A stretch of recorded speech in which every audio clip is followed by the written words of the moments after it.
Փենջիքենդը արթնանում է դարավոր քնից։ Փենջիքենդը առեղծվածային մի էջ է մշակույթի զարգացման պատմության գրքում։ Սամարղանդից 68 կիլոմետր հեռու եղել է մի քաղաք, որն արդեն 12 դար է ինչ չկա։ Երբեմնի ծաղկուն եւ ապա հիմնովին կործանված քաղաքի մասին մեզ պատմում են քարերը։ Հին քաղաքի տարածքում 6-ամյա քրտնաջան պեղումները գերազանցեցին հնագիտական սպասելիքները։ Երկար ժամանակ թաղված պատերը բացվեցին, եւ նրանց բեկորները իրենց գրություններով հանդերձ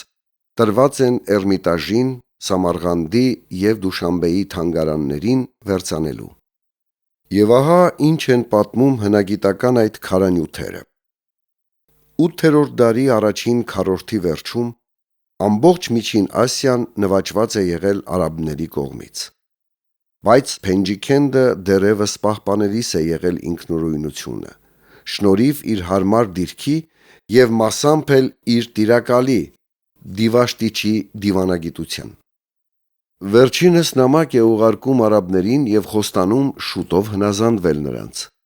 մինչդեռ իրականում պատրաստվում է լուրջ դիմադրություն ցույց տալ։ Սակայն այս խաղը բացահայտվում է, եւ 722 թվականին արաբները գրավում են Փենջիքենդը եւ ավերում։ Լեռներում ապաստանած Դիվաշտիչին խոստանում են կյանքը պահպանել, եթե անձնատուր լինի։ Խաբվում է Դիվաշտիչը։ Նրա հետ տմարդի եւ դաժան հաշվեհարդար են տեսնում։ Ջերմ խոստումներով խաբում են նաեւ լեռներում ծվարած մյուսներին եւ ոչնչացնում։ Մահմեդական կրոնը արգելում է մարդ նկարել։ Եկվոր մահմեդականները ոչնչացրել են բոլոր այն քանդակները, որոնցում մարդիկ են պատկերված։ Նրանք չեն բավականացել քաղաքի բնակիչների ոչնչացումով ու ձգտել են ոչնչացնել նաեւ նրանց ստեղծած մշակույթը։ Նրանք սպանել են նաեւ քարաշեն մարդկանց։ Սրերի հարվածներով փչացրել են նաեւ քարի վրա եղած նկարներն ու գրությունները, կտրել են նրանց լեզուն, փորել են արձանների աչքերը, կոտրել քիթն ու բերանը։ Բարբարոսների արածը լրացրել են ժամանակն ու բնությունը։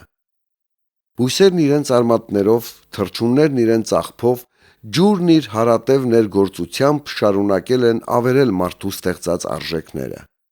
Բայց համառ քարը, ամուր ու դիմացկուն քարը էլի ինչ-որ բան պահպանել է։ Եվ ահա այդ պահպանվածն էլ օգնում է պարզելու մեռած քաղաքի գաղտնիքներն ու տխուր պատմությունը։ Ձայնագրող օպերատոր Վահան Նահապետյան, կարդաց Սամվել Ղազարյանը։